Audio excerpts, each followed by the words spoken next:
Days Africa 2020 is about to go live. Welcome to it. It's day 20 of Radio Days Africa 20. My name is Clema Wisa and I am the moderator for the final session. And they always say we're saving the best for last, so I'm excited about that. This session is Improvise and Innovate Radio post 2020. So we've been having lots of conversations around radio, the past, the present, and hopefully this conversation will take us to the future. That's what we're aiming to do. Before we get started, I want to let you know and invite you to the fact that you can ask a question to any one of our panelists.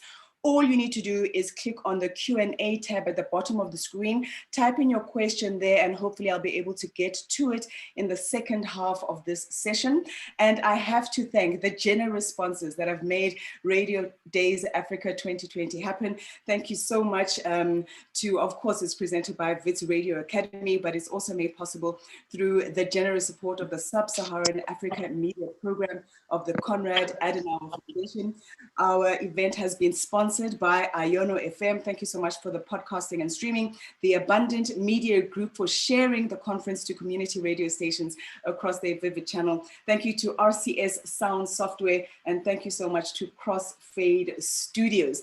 If you want to share anything that you are hearing in today's session, make sure you use the hashtag #TheNewNormal or hashtag RDA 2020. It's time now to introduce my panelists to you. We have James Kriegland, who's joining us all the way from Australia, guys. He's a radio futurologist. It's 10 p.m. at night on a Friday, and he's here with us. So thank you so much for joining us, James. We have Melissa Mbugua, who is co-founder at Africa Podfest. She joins us from Kenya. Hello and welcome to you, Melissa. And turning her camera around there so nicely for us, we have Aisha Mohammed, who's marketing director at Sony Music Entertainment Africa. Thank you, guys. Thank you so much for joining us. I actually want to start with you, Melissa. If you could tell us a little bit about Podfest. It happened in March. Tell us a little bit about it and how did this last session in March go? Thank you, Claire. It's Africa Podfest, and we were so ready to go for March. It was going to be the continent's first regional gathering around podcasting, but unfortunately, we, at the 11th hour had to cancel it because of, travel was shutting down, just the government restrictions on conferences, thanks to COVID. However, the reason we set this up, even though a lot of people might have thought, is it too soon to be convening a festival around podcasting in Africa? We think no. My co-founders, Paula Rogo and Josephine Karianjahi, we noticed that across the continent, just through our own personal networks a few years back, that a lot more people were making podcasts and also increasingly listening to podcasts on the continent. And we know that radio is huge. Africa is an audio continent. And so we felt that the more conversations we were having with people, the more we realized now is the time to begin to make the investments, at least in networking and also doing research, generating knowledge, spotlighting what's happening in different parts of the continent, because the future is coming. Technology is changing, culture is changing, the stories people want to hear are changing, and it's all happening so fast. So we feel now is the time to be having this sort of conversation around podcasting. Fantastic. James, what has, we're not going to keep it long, but what has the coronavirus pandemic taught us about the radio business, or proved about the radio business, other than the fact that people are tuned in and are listening? I think it's shown us a number of different things. Firstly, lots more people listening to radio online in many places because there's been less commuting, there's been less listening to radio in cars, but loads more listening to radio online and on smart speakers in many countries and so on and so forth. So that's one thing. But I think also it's shown the real benefit that radio has. You know, radio is brilliant at making communities feel as one, feel together. Radio is really good at helping people through real problems, real issues that people have. It's a really good thing for our mental health as well. And I think radio has certainly shown itself that way during the pandemic that we've had. And you can clearly see, if you look at some of the online audience figures, you can clearly see that those are going just fantastically for radio right now. And it's because people want to feel more associated with their community, want to find out what's going on. And radio is a wonderful trusted voice in actually getting that information out. And I mean, to you, Aisha, in this time, what have you guys been learning as Sony Music? You know, during this time, have people's behaviors changed? How have you guys been affected? I think what's nice for us is that I work in the business of music. So the reality is that escapism is still very much in the front of many people's minds at this time. And music is so emotive and has the ability to really move people in such a way. So I think that I'm blessed in that respect. But I think what we've seen more than anything else is that from a marketing perspective, our strategies have had to change just in terms of our approach. So how it is that we are actively targeting audiences is obviously very, very different to how it is that we were in the past. It's been an exciting and interesting time just in terms of like thinking out the box and thinking about how it is that we can kind of actively target the market in a way in which it's not also saturated, become boring. I mean, I think that you would have seen a lot of interest just in terms of artists and their offering from a live perspective. So what has happened to the live business and how big and important it and like how big and important it is for them, just in terms of the fact that they aren't able to perform live. So we've definitely kept up in terms of like our release scheduling and kind of like the release of music and the release of singles and the release of albums, etc. But the how in terms of like the marketing of those products has become very, very different and has become a little bit more strategic and a lot more digital. And then the live aspect of that has completely changed. So whilst you were able to release a single or an album with a big live kind of offering associated with it, and that being a big part of kind of like the marketing engine behind it, because you're able to perform. And, you know, with music, the performance is almost everything, you know, in terms of being able to connect with your audience, and that being taken away. And now kind of the options around live streaming and the fact that, you know, I have to perform with nobody in front of you, and you're performing almost, you know, completely digitally. And there is an audience. It's an audience that's sitting there that has actually, you know, opted in per se, maybe to even buy a ticket to watch you live or to watch it for free on different platforms. Is a very, very different approach, but it's also brought about a new way of thinking and brought about kind of like a new way for us to kind of access audiences, but in a way in which it makes sense for us at this time, in a safe and, you know, in this environment. I mean, James, you travel the world talking about the future of radio and what we've been listening to across all of these sessions for Radio Days Africa 2020. I think we want to know, what can Africa teach the rest of the world, or what can the rest of the world learn from African radio? Oh, I think there's many things. So one of the things that I've really enjoyed doing over the last many years that I have been traveling until recently, obviously, has been learning about radio across the world. And, you know, radio in Africa, whether it's some of the fantastic stations that I've listened to in Joburg when I've been there, or in other parts of Africa, in Kumasi in Ghana, which was an incredible place to learn about radio and to learn about what radio stations are doing there, and in Accra as well. And in fact, up there is a picture from Accra when I was there about 10 years or so ago. So, you know, I've learned an awful lot. There's a wonderful stat which I learned at Radio Days Africa a long, long time ago, which is that there are more radios in Africa than there are mattresses. And I think that's an incredible stat, because it really shows the power of radio, the power of what radio can do.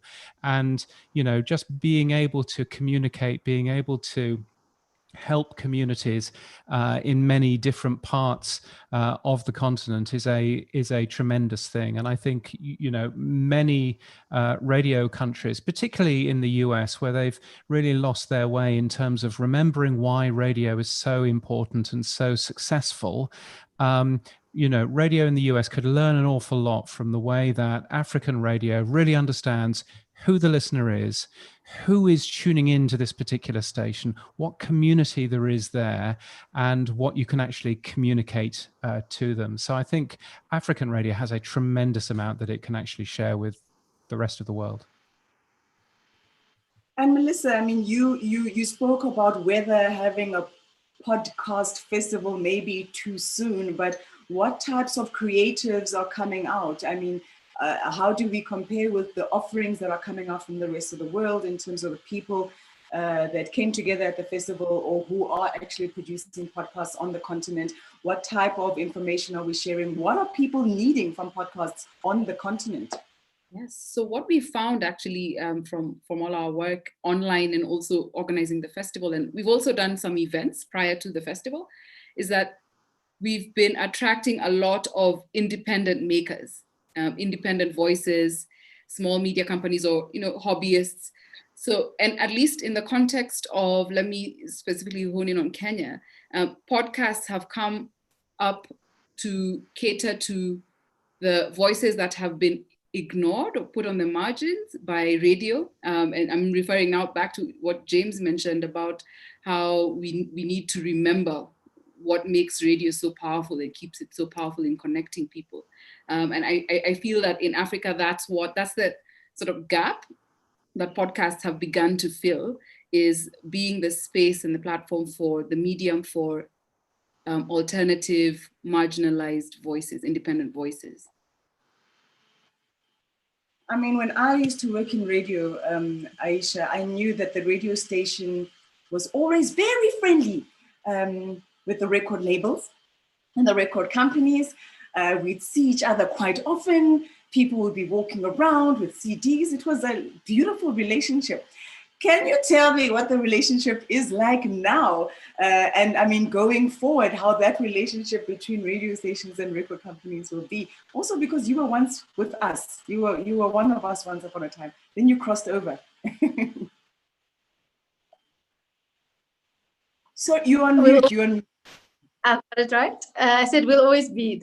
I don't know about one of us. We'll always be, right? I think like it's a symbiotic relationship that will exist forever. I think the reality of what it is that music discovery is that that relationship between radio and record companies is symbiotic, and it doesn't matter in terms of like how it is that we like access. So like, it doesn't matter that there's a number of streaming services that will continue to pop up and that will provide more and more opportunity for people to access music. I think the reality is that music discovery in South Africa, radio plays a big part of that. And our relationship still remains strong and solid. Radio is a big part of our approach. It's a big part of how it is that we can offer our repertoire, you know, to audiences. That relationship remains very strong, and we take it very, very seriously. We pride ourselves on a lot of the relationships that we've got.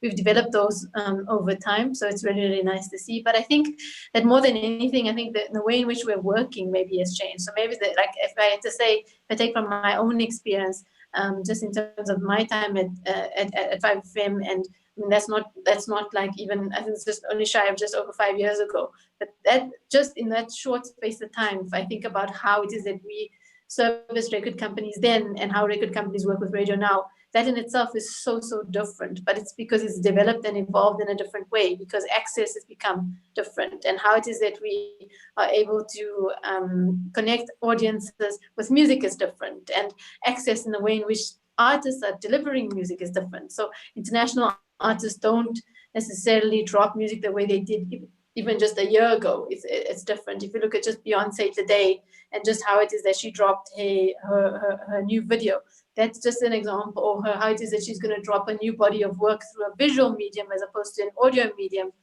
tomorrow that everyone will see. It's just like something very simple and showing that like an artist of her nature and her size is already changing the way in which she's approaching her marketing mix.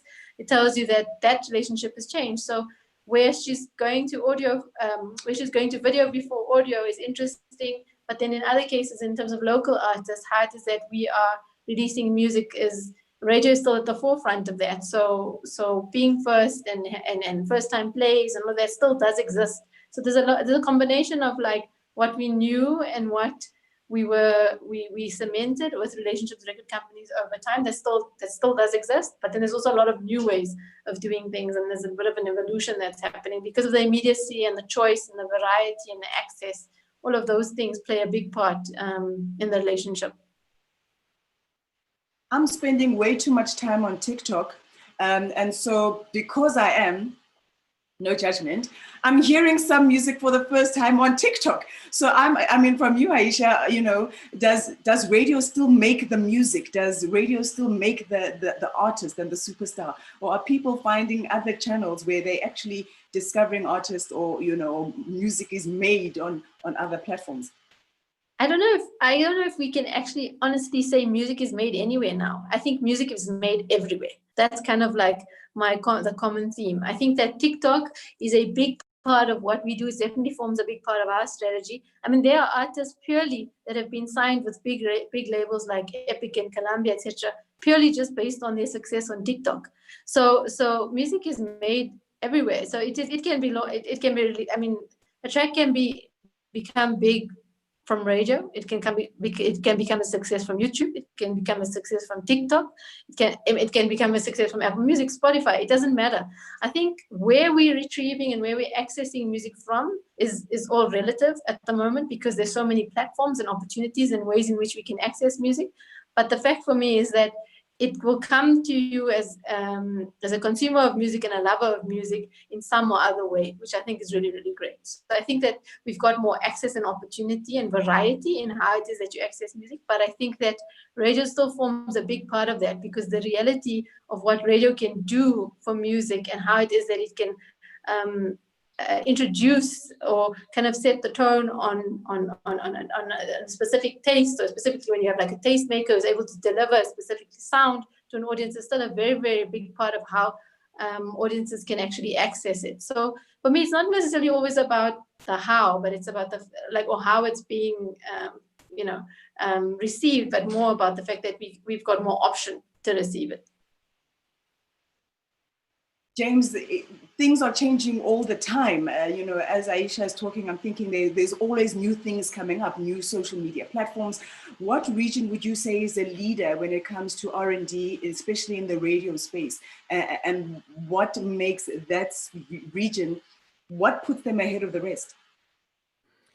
I think that's a very difficult question to answer. And I think when you look at what different continents, what different markets are doing in radio, then all of them are doing slightly different and interesting things.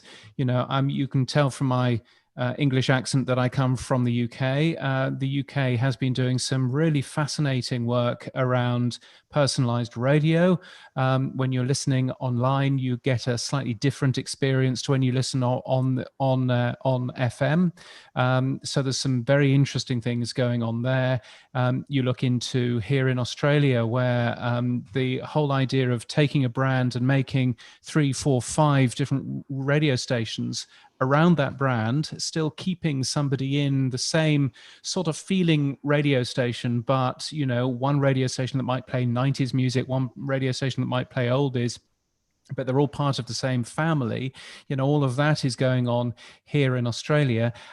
But we're seeing, you know, some tremendous, you know, examples. There was an example last year at Radio Days Asia of the Seychelles, who was doing some fascinating work with a clever app which allowed anyone who was listening to the radio station enabled to, you know, get their voices on that station. And so I think, you know, there's some tremendous ideas coming all over the place. The one thing that I would probably caution is to not fall into the same trap as the Americans have, of thinking that your radio is the best and therefore you've got nothing to learn from the rest of the world.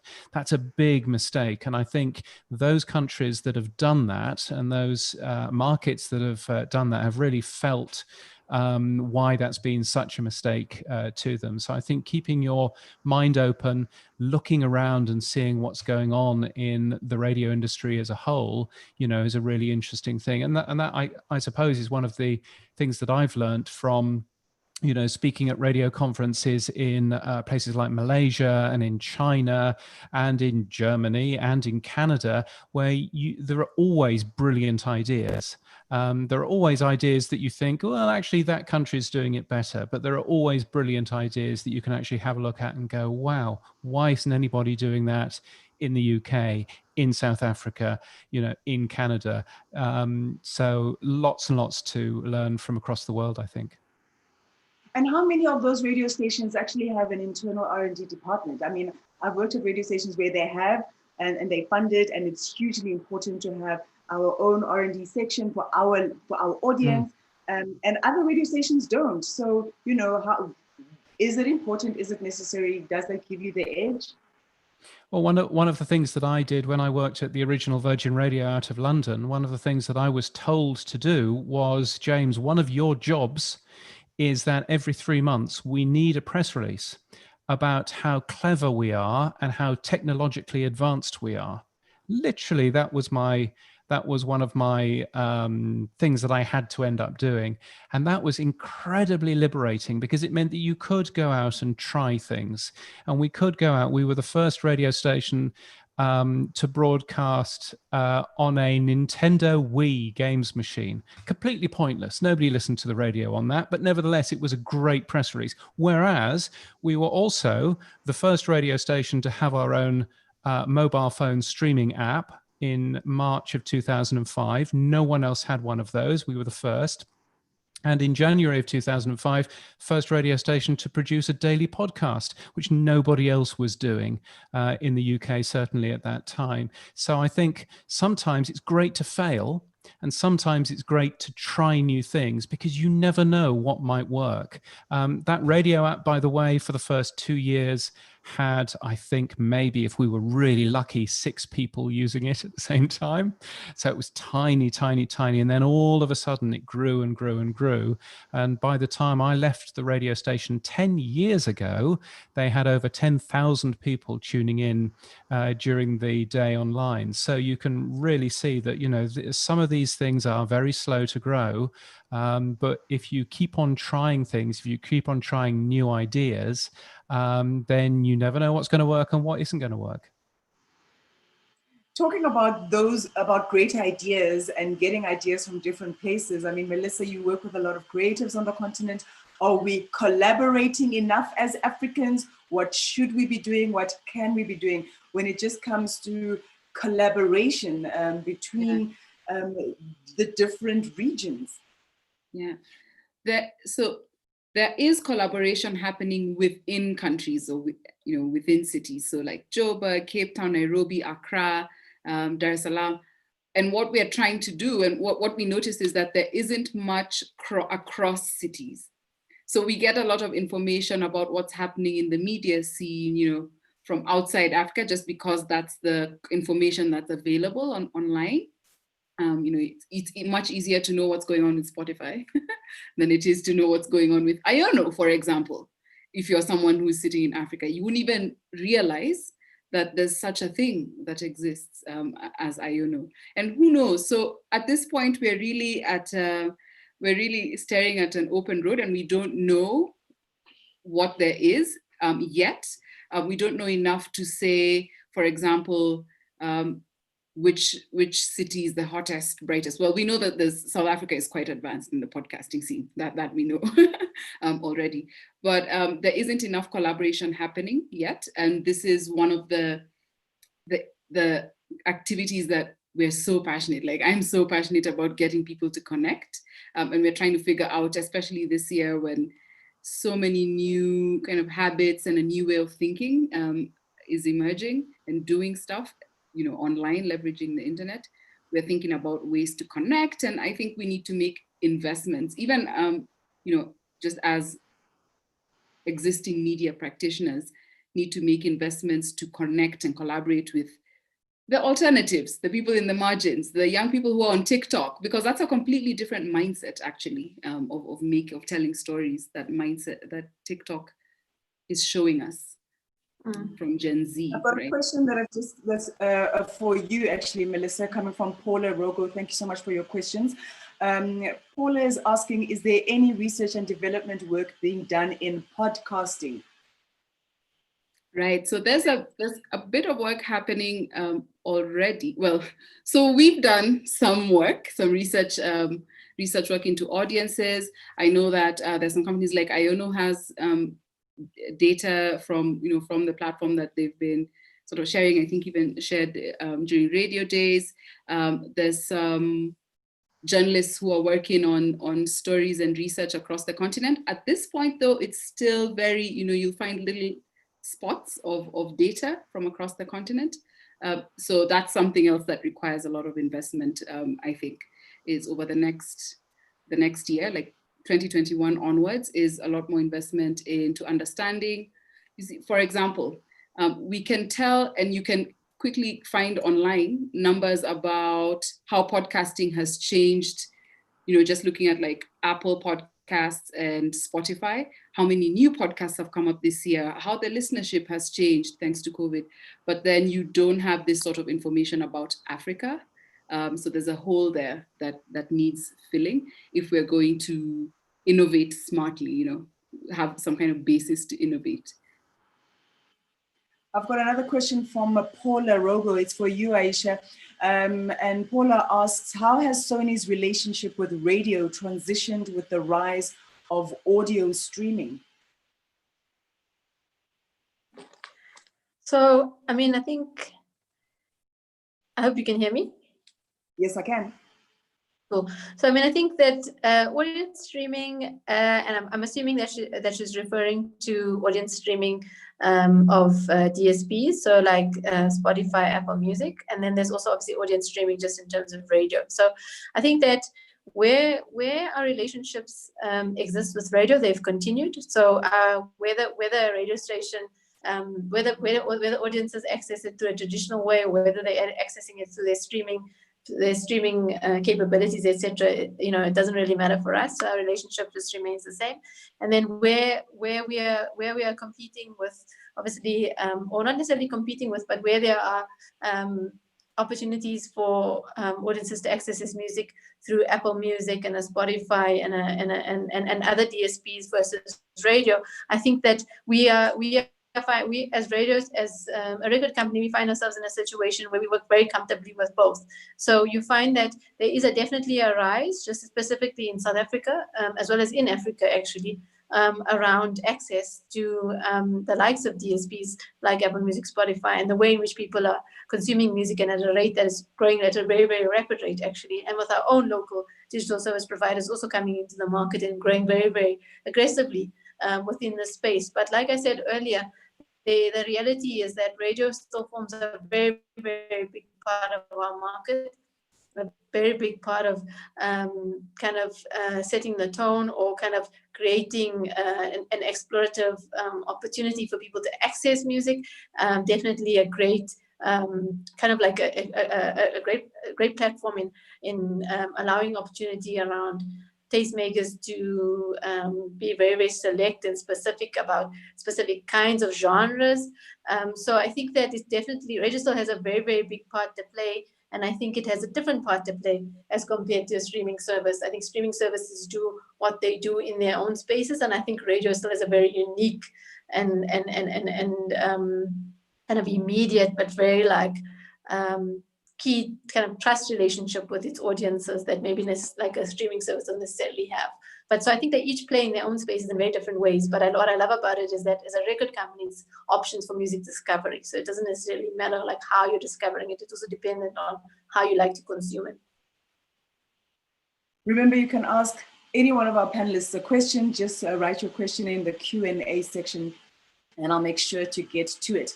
Now, James, DAB+ is a new buzzword. What is that about? Could you explain what that is? Well, so there are lots of different ways of broadcasting radio, and FM is clearly the one that most people will have heard of. AM, of course, going on across much of Europe as well. And then you've got additional ways of broadcasting radio. So that way might be broadcasting in DAB. It might be broadcasting in something that the Americans call HD. It might be broadcasting in another way that the Japanese call ISDB, which is very exciting. But essentially, DAB Plus means that you can fit much more radio stations on the air. You need to go out and buy a brand new radio, and those radios are about $20 plus. So, you know, there is cost to your listener to actually end up doing that.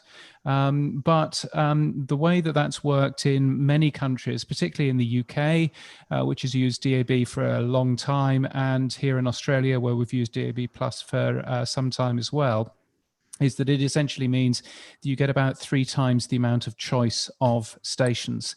Now, you might sit there and think, well, I'm a radio station, I don't want 3 times the amount of choice. The good news is that, of course, you can broadcast 3 times the amount of radio stations if you want to.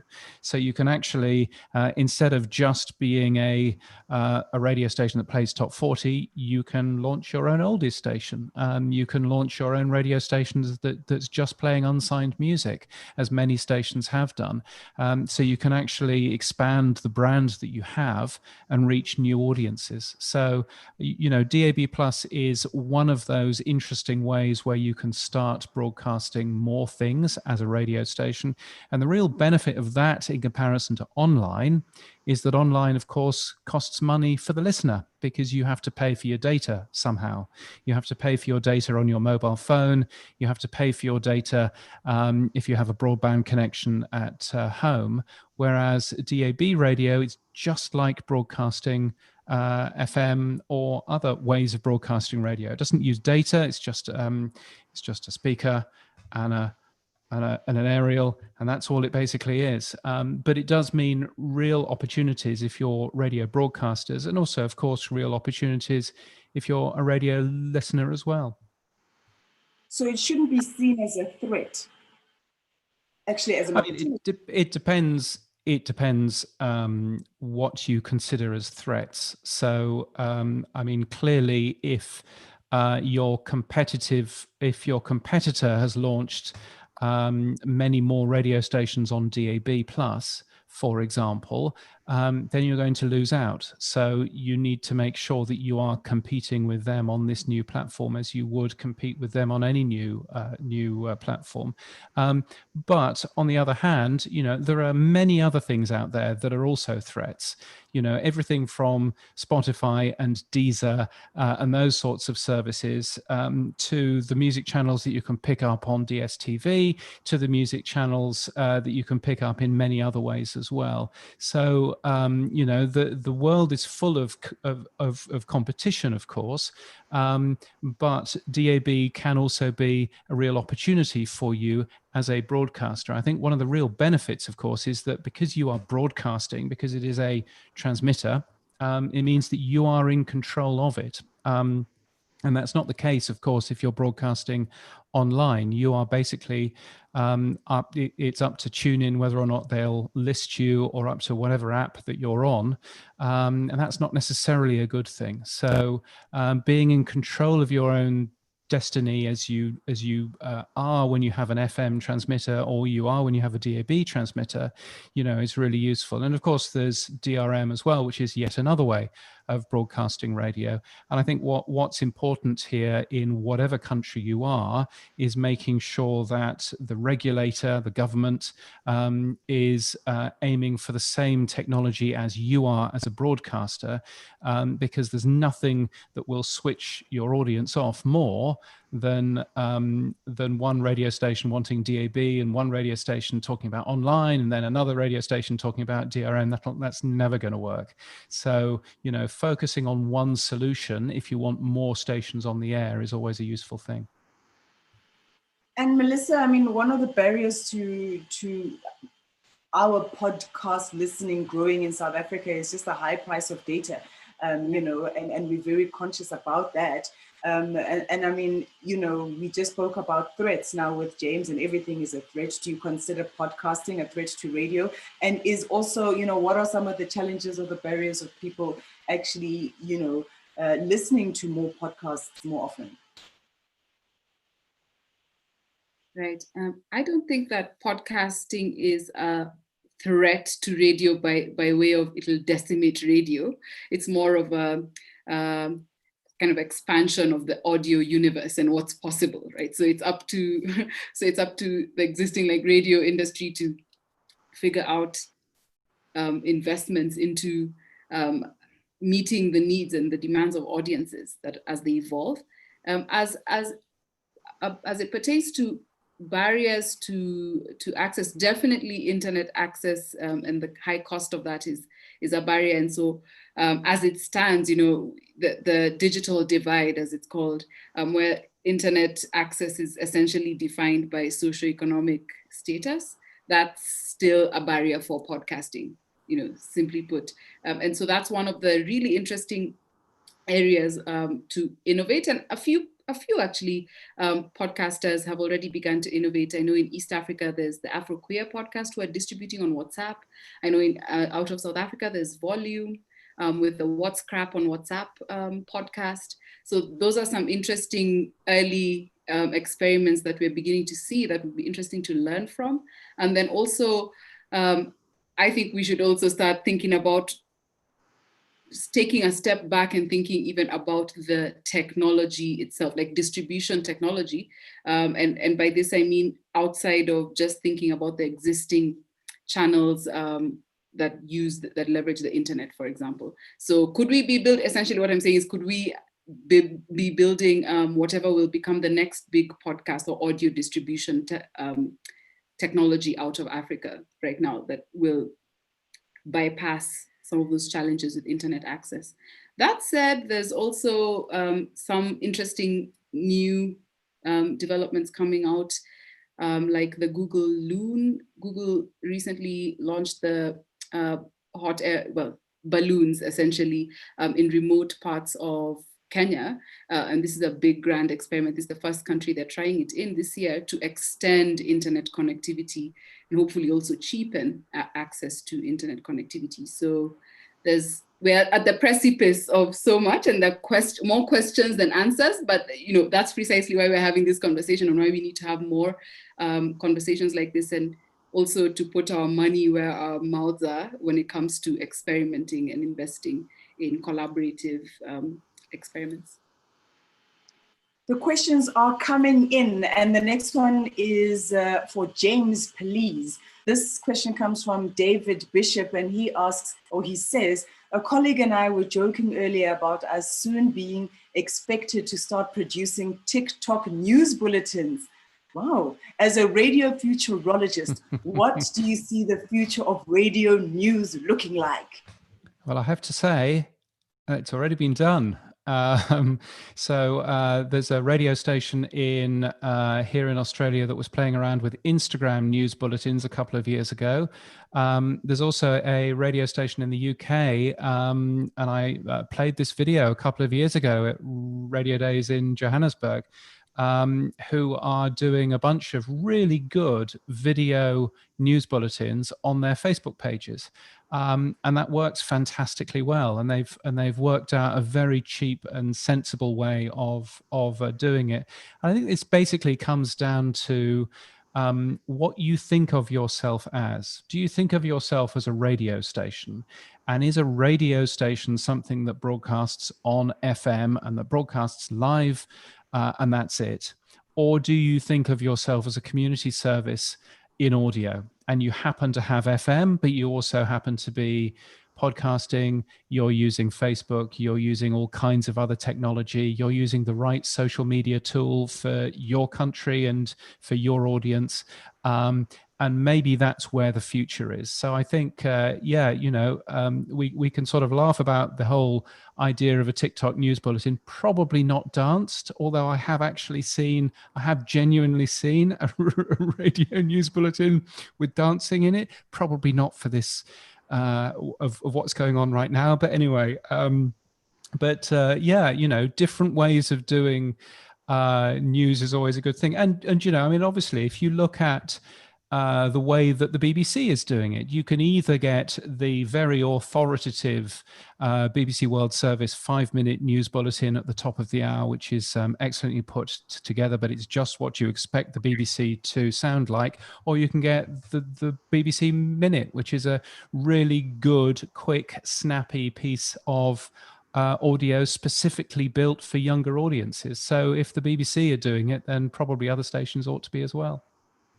We've got a comment from Ruona Meyer, who says Germany's national news bulletin also uses TikTok. And we think that the Germans are so serious, so that's great news. No shade. I mean, I think it all ends up, it kind of filters to the type of leadership that you have within a radio station. If they're encouraging you to think broadly about who you are. I like the fact that you say you think of yourself as a community service. I know the radio station that I used to work with, one of them used to say, we are a lifestyle brand. We need to cater to somebody's lifestyle and reach them wherever they're trying to access us. So I think leadership and creativity and moving forward really needs innovative thinkers and great leaders in those spaces. Aisha, I mean, in terms of being on the music side, do we have enough media leadership? Is there a void in media leadership? Are people thinking innovatively when we're thinking about the future and music across the different platforms? I think for me personally, I've always been a champion of innovation and just kind of thinking differently. And I think it's because I come from the school of 5FM. So 5FM was critical in kind of, it was critical in kind of like allowing me, it gave me many opportunities and allowed me. One of the things it definitely allowed me was the opportunity to think differently. And working in a youth market space almost forces you kind of in that direction. And I think what I love about working in the media space specifically, or working in music, is that it allows us the opportunity to think differently every single day. What I would love to see, just in terms of an industry perspective, is definitely a lot more innovation and a lot more creativity in the how. I'm less strung up about like, for me personally, I come from a radio background, so it's not necessarily just about the music, but I'm less strung up about defending radio to the very end and saying that, you know what, it's radio or nothing. For me, I'll speak very much more on what James said now. It's more about how it is that you see yourself as a radio station, and I'm more about like putting forward a marketing approach and more of a marketing powerhouse, where you say how your access is not necessarily as important as what we are able to offer. And I feel exactly the same about music. It's not for me so much about how you're accessing it, but the fact that you're able to access it and you're accessing it in different ways. For me, radio is such a big part, and it's so much the content side of it and the creation side of it and the marketing side of it is so important that there are so many avenues in which a radio station, if you want to say and call it a radio station, can access its audiences. Is that, for me, it's not necessarily again like about the how you're accessing it, but what the offering is and what the attraction factor is and how engaging and exciting it is to actually engage with the radio station. I see it less of a station in its traditional form and more of like a content powerhouse or marketing powerhouse who can give you incredible, creative, exciting content at any given time, whether that is music content, talk content, documentaries, whatever it is, but that it's able to access a specific audience in a way in which it resonates with them. I mean, never before have we needed to rely on great technical teams. James, I mean, are we investing enough? Are we making sure that side of the business is robust? Never before have we needed those guys that sit in the basement to come up and help us out with the technical side of things. Are we investing in that side of the business enough? They would be delighted if you heard that. Now, I mean, I think one of the things that in the last 6 months, has really shown is that, yeah, actually, you really do need your tech team to work really hard with you and to understand what it is that you want to end up doing. So clearly, when you have a look at, the fact that so many of our radio stations have been able to stay on air, even though many of the RJs have been at home, that's been fantastic. That's been a real show of how, great techie team can actually do some fantastic things. So I think that technology more than ever has really shown itself to be a tool that radio broadcasters can use rather than something which is just there to end up saving money. A question I think is maybe for Melissa is that we're getting so much free content online. Is there a financial future for the creative economy if I can access so much good stuff for free? That's a really good question. It's an existential question for media, right? Isn't it? It's an existential question. Again, I think we're on the precipice. I'll just keep hammering this point. Sorry if it sounds like I'm insisting on it, about how much we are on the edge, because we are. James earlier on in the panel talked about how during his days at Virgin they developed an app that had like 6 users, and then one day several years later it became big. So we're at that 6 users for the app stage, even in terms of understanding just the economics of content online, at least in Africa, of the creative economy online. So that doesn't mean that we shouldn't invest. In fact, what it means is that now is the time to start playing with, tinkering, spending time in the basement, interacting more with those guys in the basement, but more than just leaving people to interact in their silos. So instead of leaving the techies to continue hanging out with themselves, the media people by themselves, we need to be cross-pollinating, hanging out a little bit more, sharing ideas and making experiments. And when I say investing, I've been talking a lot about investing during this panel. I don't even mean in terms of vast amounts of big risky dollars put. I'm not saying that a radio station should hive off so much money. I mean just have conversations with people who are in the tech hubs, for example, have a session with them and challenge them to like make something, build an app. So it doesn't have to be big investments, it can be very many strategic, interesting, sort of free-spirited, without holding on to outcomes types of experiments, because that's the place from where the next big things, the next big tools, the next big apps will come from. But you can't, they're not going to come without the nursery bed. Yeah, I would certainly agree with that. And, I think, a good example is what we were talking about earlier of a radio station producing a news bulletin on TikTok. And look, here is, in fact, this isn't a radio station. This is a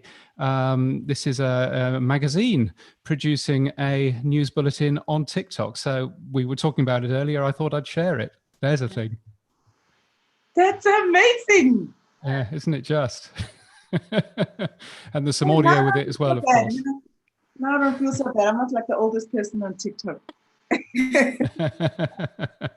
Indeed. I do believe that some of the most innovative ideas come out of really, really tough times where people might not have much, and you have to think creatively to just to bring about a solution. And I don't think this time of the pandemic is any different. We're in times of a recession around the world, a pandemic and lockdowns around the world. So I'm very curious to find out from each one of you, what changes do you expect to come out of these turbulent times in your individual spaces? I'm also quite aware that, our behavior might have changed during this limited time of lockdown, but as things do return to normal, will the behavior we have witnessed in the last 3 or 4 months, will there be a bit of a hybrid between BC, before Corona, and now? Will there be a hybrid between, for example, Aisha, you spoke a lot about at the beginning, about the live events and how important and crucial the live events are. Will there be a hybrid between the offerings that have come out during these times of lockdown and the actual live event? What do you foresee going forward in your space post 2020? For me personally, I think if I can start talking just from a radio perspective, I think for me, how I see it is that I feel like, and this is definitely something that I've just not kind of noted in lockdown, and kind of like how we've seen businesses evolve, right? So what was traditionally, as an example, an online store selling something specific became a delivery service for food in lockdown, because they realized that they actually have a platform. You know, you don't necessarily have a product, but they have a platform that suddenly becomes very desirable for people overnight, because people need delivery service. Whilst they not necessarily have had food options, they suddenly found themselves in the food business. So they didn't start out as a food business, but then they became a food business, because the reality is that they had an engine to deliver a product that everybody wanted. And I see kind of the same thing and that's innovation, right? And I see the same thing kind of from a radio perspective. I kind of think that we might find ourselves in a situation where big businesses are involved in radio per se, that not necessarily were some, maybe like a platform or a business that we would have thought would have been involved in radio before, because we're looking at it differently, because we're now looking at it as a content platform and an opportunity to engage with audiences in a different way, where it's not radio. Because the reality is that radio is like a label, and what it offers is actually about so much more than that, you know. So I think that there's going to be, for me, it's an exciting time as well, because I think that we're going to see a lot of change in the way in which we're approaching things. Might not be as traditional as we would have seen in the last while, because of the amount of change and the rapid change that is happening. I think in the live business side, the reality is that I don't think we will see live in this country for at least another 2 years. And I'm talking about international live. So like we've definitely seen from Live Nation as well as big concerts, a lot of communication.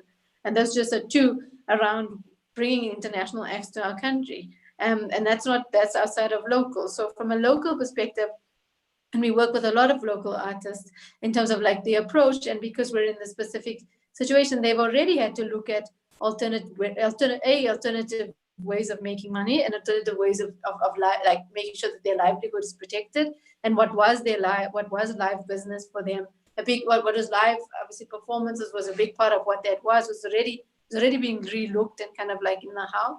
I think that the reality in terms of like the live streaming option will also have its time in the sun, and will also fade. I think that we will potentially see ourselves moving to something even further than that, because I think that even in the live stream opportunity, there is a certain amount of fatigue that is involved in that, because there is just so much access. And I think that even we can see it now. We're at the peak of this of the curve, and like kind of where we are in terms of the infection. The rate of infection is at its highest, and we'll potentially see it going down soon. But the reality is that even at this peak, there's just so much access. Everybody's going live on Insta.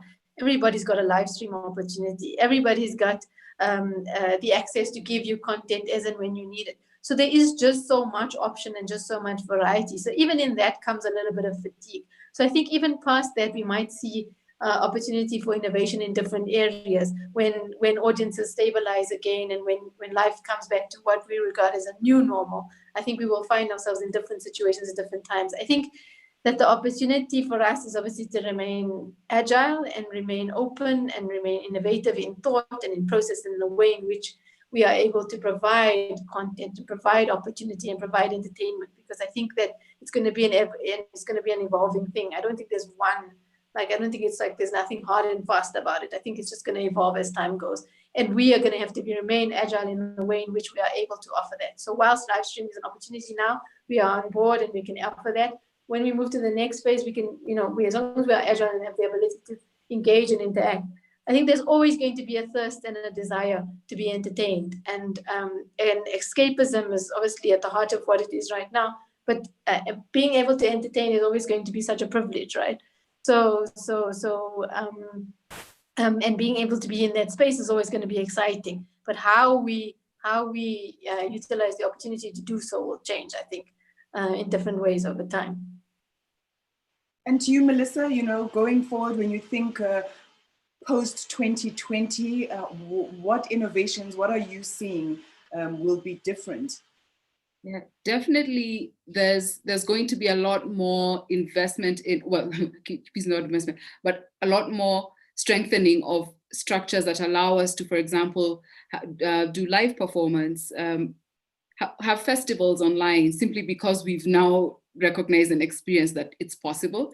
And then, of course, from the business end of it, organizers have realized, oh, we can actually gather a lot more people with a lot less money, using a lot less money. But at the same time, in as much as we've had this high pressure moment where we've had to test what else is possible in, when we have restricted movement, even in our consumption, like information and media, including audio consumption habits and so on. There's no substitute for, person-to-person engagement and just, life, our human nature. So I think we're going to end up in a sort of middle ground somewhere along the spectrum of remote, online and offline. And so some things are going to become normal, like having mixed release, like gigs that are partly online, partly offline. Media, of course, like stuff like audio, even how radio and media companies think about mixing the existing broadcast methods versus like online and going on social and so on. So I think we're going to end up somewhere along that spectrum. But next year is going to be a year, I think, of strengthening infrastructure, because this year caught us by surprise. But as businesses go out and plan and prepare to strengthen their systems, we're going to see some interesting new launches. I think the next year will be full of like launches of new products. James, you're the first radio futurologist I've met. So this is super exciting because you're going to tell us what radio post 2020 is going to look like and sound like. Are you ready? You and your fancy in the corner. Well, we'll see. I mean, I think first and foremost, I think that what this year has already taught us is that radio is resilient. Radio is really needed by communities. Radio has played a tremendous part in mental health across the world, of helping people feel connected, helping people feel part of their community, and helping people be informed. And that's a tremendous and humbling place for this media to be in. And I think we should probably not forget that, yes, there will be even more ways of consuming audio in the future. 5G is coming, probably won't make any real difference. It's just a bigger pipe for the same thing that we have on 4G and on 3G, to be honest. But nevertheless, that's coming. That will change things. Spotify and Deezer and things like that will change things, and many other things that haven't been built will change things as well. What I would caution people working in radio is to not think of ourselves as an FM broadcaster, and instead think of ourselves as a shared experience with a human connection. That's what radio is. It's a shared experience with a human connection. So when you're making great audio, then consider how it'll work on demand, and think about potentially, instead of doing a live interview, which you then cut up and use on other platforms later, why don't you make it as a piece of great on-demand audio that you can also use on your live radio station? That, to me, seems much more sensible, to rethink about the primacy of live and to focus instead on making great audio for everybody, however they tune in. Buzz, thank you so much. Yes, you are a futurologist. Yes, I agree 100%. Thank you to each one of my panelists. That was our session for this afternoon. Thank you so much to James Kriegland, radio futurologist, getting me all tongue-tied, in the middle of the night in Australia. That's where he's joining us from. We have Aisha Mohammed, Marketing Director at Sony Music Entertainment Africa. Thank you so much to Melissa Mbugua, co-founder at Africa Podfest Kenya. Thank you so much to my panelists. I really, really do appreciate your time and your insights. I want to take this opportunity to invite Professor Franz Kruger from WITS Radio Academy, just to say a few final words before we wrap up Radio Days Africa 2020. Prof, I mean, it's been 20 days, a lot of sessions, a lot of insights have been shared. What would you like to say?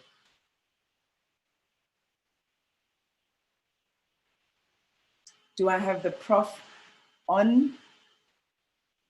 While I wait for the prof, I'd just like to quickly thank all of our amazing sponsors who have made Radio Days Africa such a success.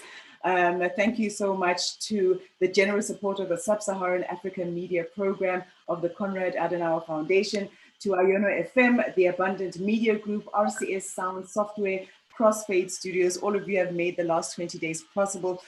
Prof. Franz, what would you like to say on the final day, on the final session of Radio Days Africa 2020? Well, thanks, Claire. And after such a fascinating discussion, I mean, you didn't ask me what I thought of the future, but I thought I would tell you anyway. I think the future is blended. I think that's what Melissa said, and in many ways what the other panelists had to offer. I think it's what we've seen in this conference and in some of the things that people have said is that a moment of crisis is a time for innovation. It's a time for new things to be done.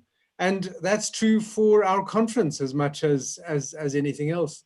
Even 6 months ago, we were planning an event in exactly the same way as we've held it for 10 years.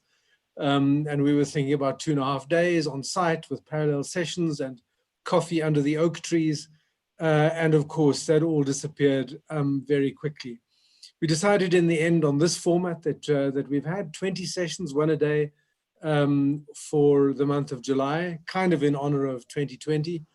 At one point, we were thinking of calling it 20 by 20, but that didn't quite work out. But nevertheless, we had that format. And of course, there are downsides. I mean, it's not as connected. You can't just linger over a long, slow conversation with somebody. But certainly there have been upsides. It's been easier to bring in people from around the world.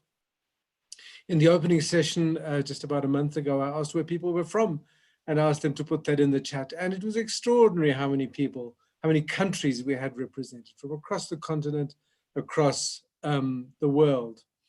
But of course, here in Africa, we do have to note that bandwidth is still an issue. And that is a problem for a conference that aims to be Radio Days Africa. Unfortunately, a couple of times we had connectivity issues which prevented the full participation of some of our speakers. And that's, of course, something we will have to think about. There are many other things, and I will be looking at the feedback forms that people have filled in. We'll be looking at the stats. Zoom gives us a lot of really interesting data behind the scenes, and we'll look at what's there. And I'd like to invite everyone who's here to give us further feedback if you have it. It's been fantastic. We've had 62 speakers across the month, 5 moderators, and here's the really great number. We've had 2,800 attendances. So that's a lot of people in the room over the course of the month. Of course, some various people, as we've seen in the chat, have come to more than one session, and that's also good. But that's a big number, 2,800 attendances. And in a sense, I suppose the event in this form speaks exactly to the strengths of radio. Radio is fantastic in a crisis. It's resilient, it speaks to people, it fits into places. It's the place that people turn to. We've seen in radio around the world has seen a surge in audience. And the numbers that I've just mentioned have also showed that people have come to the conference in numbers. It builds and keeps community. And I suppose that's also what we've done over the course of the past month. We've built and we've retained this community of radio people on the continent and further afield. People need and look for connection, particularly at a time of crisis. And I think the conference, as radio itself, shows how that works, how that really, how we can speak to that. And then finally, the energy and the people and the creativity have just been wonderful. I mean, that's been shown in this last panel and so many others. There's so much going on out there. There are so many people thinking and talking about it and passionate about this medium that is so old and so new. I need to say a great thanks to everyone involved. I need to say thanks to the panelists over the course of the month who've given us their time and their insights and shared their experiences. Thanks to the moderators. There were 5 of us who moderated the sessions. Of course, a great thanks to all the attendees, everybody who came. A particular thanks to Conference Director Tim Zunkel and his backroom team, Frank Tsepo, Henel, and others who kept the wheels turning technically. I've loved the graphics that we've shared on social media and on in these sessions. I thought that they were really, really nice.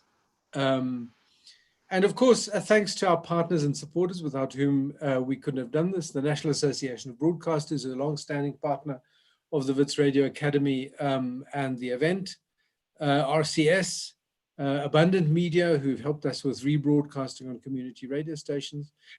Say that again, I mean, some of these sessions are being and have been broadcast live and to some extent in a delayed form on community radio stations across South Africa.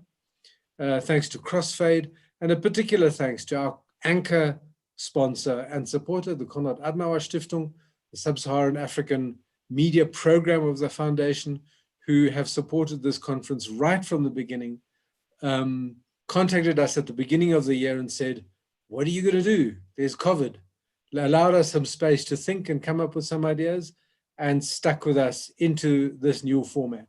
We'll have discussions, we'll learn from it, but thanks to everyone. It's been great. It's been a great ride. Let's keep the conversation going on social media and elsewhere. And we look forward to next year, to the new normal. Thank you so much, Prof. Thank you to everyone who joined us. Thank you for watching and listening to Radio Days Africa 2020. Thank you for joining this Radio Days Africa session.